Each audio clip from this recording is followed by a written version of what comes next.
محامي دولي بيكشف مفاجأة جديدة في موقف مرتضى منصور.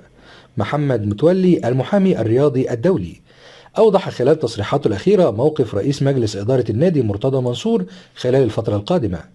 محمد متولي تحدث خلال تصريحاته أن مرتضى منصور يحق له العودة لرئاسة الزمالك مرة أخرى عقب انتهاء فترة حبسه، مشيرا إلى أن أي قاعدة عامة بالقانون يكون لها استثناء، وإذا تمكن الشخص الذي تم إسقاط عضويته من رد اعتباره من خلال الطعن بأي قضاء طالما التهمة غير مخلة بالشرف، حينها ستعود العضوية مجددا، وهذا أمر طالما حدث.